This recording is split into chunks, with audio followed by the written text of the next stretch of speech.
Hi everyone, welcome back to my channel, and today I'm going to start a new series where we will be talking cock. So what does talking cock mean? It has something to do with how Singaporeans would call it talking cock. It means idle talk, engaging in chit-chat, story time basically. So I hope in this series I'll just get to have a face-to-face chat with you. I mean, last time I do have face-to-face chat with you, but I feel like we should make it into a no commitment zone, no judgment zone. It will be just right off the bat. Nothing too deep, I guess. I mean, we might learn something at the end of the day, but who knows. Usually, when I chit-chat with my friends, you guys, all of you, I like to have a mug of teh tarik with me, or at least some tea. So what is teh tarik? Teh tarik is basically Darjeeling tea, English breakfast tea. I mean, whatever you want to call it, it's black tea. So I have like 2 sachets of it, and you would think like, oh, it's so thick. Yeah, you need it to be really, really thick. Yeah, dunk it in really boiling hot water, let it sit for a while, and pour some condensed milk. Cheers.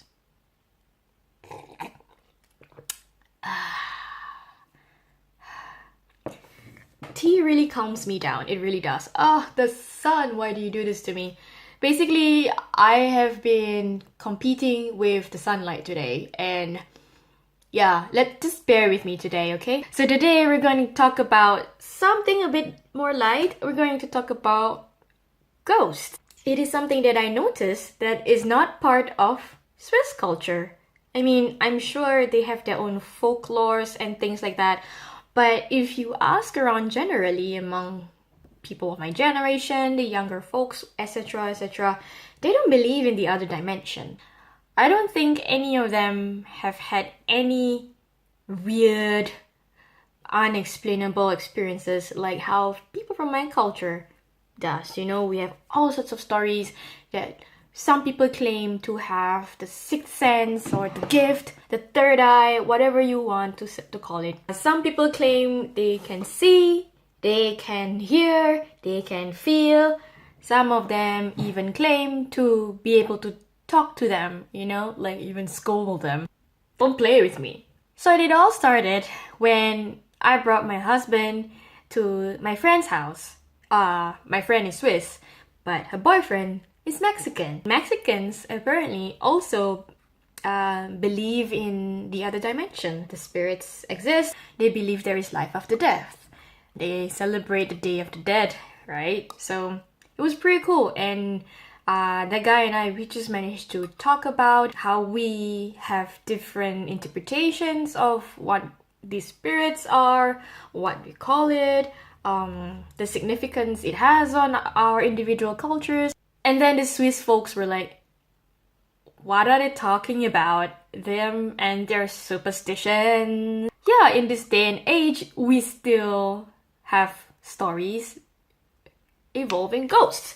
So I'm not going to talk about like why it came about, things like that. I'm not going to go all historian on it. But I am just saying that these stories are part of the cultural thread, if you can say. It is what binds us together amongst other things, other than some of us religion, some of us family, some of us singing, many of us food. Sip again. We have the lady in white with the long black hair. We have, okay, we call them Pontianaks, but some of you guys are familiar with movies such as Shutter or The Ring. So yeah, that's Sadako figure, really creepy lady. There is also the figure of the, I think, Toyol, where it's a small childlike doll or doll-like child, whichever you want to call it. So basically, this thing is owned by someone for some reason. I don't know how someone can even get to that thing. This thing does the person's evil deed for him or her. The main deed would be to steal the neighbor's money. As a reward, how you feed this thing is this thing has to suck blood from your toes. I don't know, maybe my culture has like some food fetish. I don't know, there are so many other creatures like corpses that jumps around still wrapped in their cloth from the grave. So that thing has one big ass ugly face because according to our religion, Islam, we have to open the cloth and we have to kiss the earth when we die, so the earth will just touch your face. So basically, if you were to come back from life, you know, you're in a kind of a straitjacket situation right there, you know, but you're left with just your face being exposed. I assume that your face is going to be a hot mess. The entertainment industry in, say, Malaysia, for example, they deal a lot with ghost stories in a very humorous way. Some people think it's too close to home. Some people think it's okay to make fun of our beliefs or whatever it is. In Singapore, one of the radio station, they have the Mystery Jam 12, which means it's the 12 o'clock mysteries. Basically at 12 o'clock, some DJ would just share ghost stories contributed by listeners.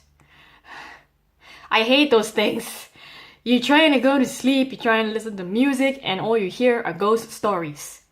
How are you going to go to sleep? For people like us who have been listening to these things, whether we like it or not, we do worry about trespassing into some spirit's home. What my mama used to teach me, if I had to pee somewhere and I cannot hold it any longer, I can't find toilet, and there is like a bush somewhere in a forested area or just a regular bush, when I was younger, I had to say, "Dear ancestors, I'm really sorry if I had to pee here. Please excuse me, I don't mean to pee on your home." Kind of a bit comical when you have to ask permission to pee in a natural setting, but hey, that's how people do it. Do you guys also have to ask permission in forested areas to do your business? You know? Yeah, personally I prefer to hold my pee. Or avoid going to forested areas in the night altogether. Swiss people also have military service, as the same as Singapore has, compulsory military service. But you don't hear stories from the military boys about like ghost stories, the same as how boys from national service in Singapore would have. They have adventures in Pulau Tekong. So the Tekong Island is just off the mainland and it's a very forested area, and you hear so many stories about ladies in white with long black hair. You know, when you go to a park or a reservoir and underneath this scary looking tree there is a creepy looking chair that is unattended, and you can't really sit on that chair because that chair is occupied. It is reserved for something or for someone. I think it's more of a cautionary tale. A lot of these horror stories, the horror, the horror, the terror, I mean, they are not interchangeable. They're two different things.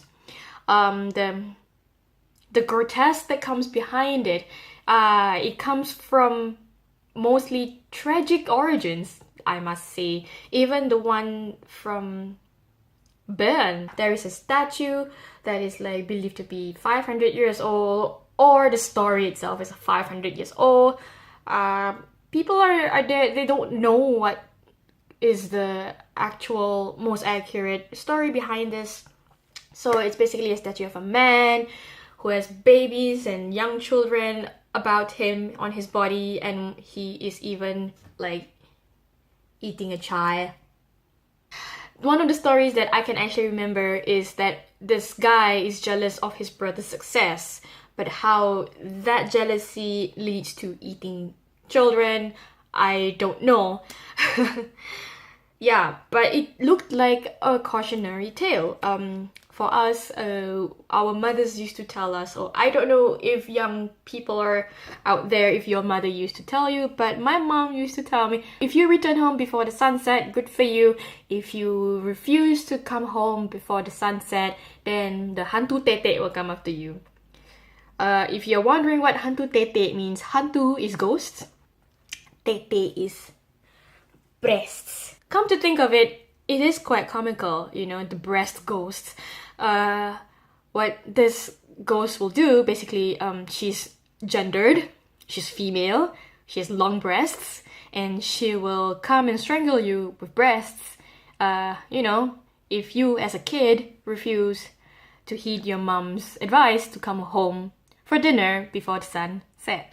Whether it's true or not, I don't think that is true.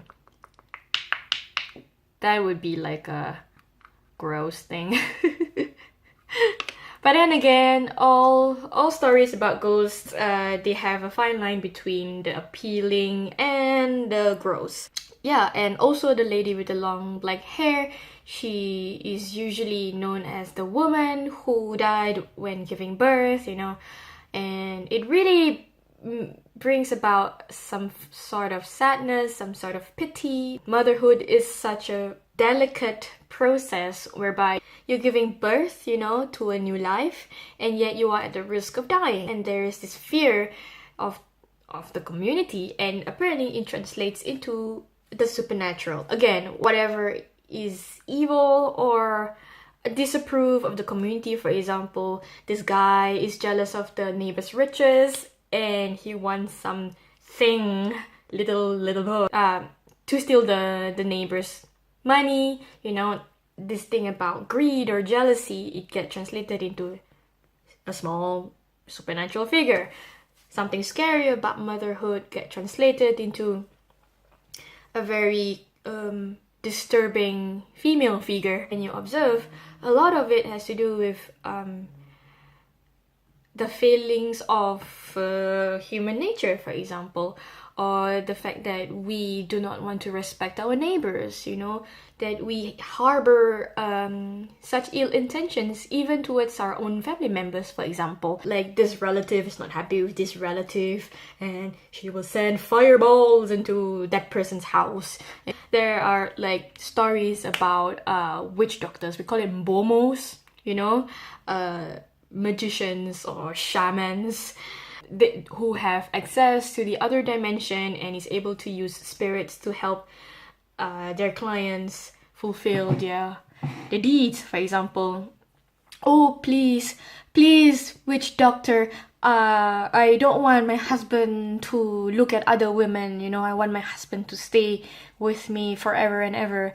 And so, like, apparently there are stories where the witch doctor transformed the woman to be forever young, forever beautiful, and the man would not steer away or stray away from the marriage. I don't know. I mean, it's other people's business how they want to conduct their lives. But I feel that when people resort to such things, I mean, you would think it's crazy. Like, is this really true? Yes, it's true. I have been to one of those places, because my mama brought me to these places. And I think, as much as I'm not a very religious person, I feel that my religion has helped me realize how dangerous it can be, you know, when you not only believe in these stories, but believe that these things, this spiritual thing can actually help you do your deed. And I mean, maybe it's your last resort, you know? I don't know. I mean, I'm not sure what my mom was doing there because I do not want any part of it. But after we left that guy's place, it was a man. It was a male bomo, you know, witch doctor. I told my mom, don't do that. Stop it, you know? Because at the end of the day, I think majority of them are con men. There are two ways to go about this, right? Swiss people, you guys don't have to think about this. It's really awesome. But the thing is, there are two ways to go about it. One, the witch doctor is fake. Means you actually duped yourself. You were gullible enough to actually believe he or she can help you and your problems. But the thing is, if you believe these bomos can actually help you in your marriage or help you be rich or whatever, everything comes at a cost. These people who scam you, if your life still doesn't turn out the way you want to turn out because you were hoping some miracle will happen because you paid some guys so much money, you know, that's just your own stupidity. I shared this with one of my friends, and apparently her mother also dealt with the same thing. My friend's mother claimed to be very religious, you know, she wears a hijab and everything, and yet she consults the bomo. Very contradictory human nature can sometimes be. So yeah, that's the first way. That guy is a con man, or that woman is a con man. Second, the person is a real bomo and deals with real supernatural things, if that thing really exists. It's creepy. You know, it's scary to think that you involve something that does not, you know, play by this world's rules, right? And apparently, in Malay culture, I'm not talking about Muslim, right? I'm talking about just standard Malay culture. Like sometimes some families inherit the spirits, you know? So the spirit will stay by you until you die, and you cannot die until you nominate one of your family members, one of your children, to inherit this spirit. It's your pet for life, man. And it's not like a woof woof meow meow kind of pet. It's, I don't know what you do with these things. Like seriously, it's like if it's real, it's a burden, isn't it? Not. It is crazy, all these stories when you think about it. Take a sip some more time. I'm so ladylike.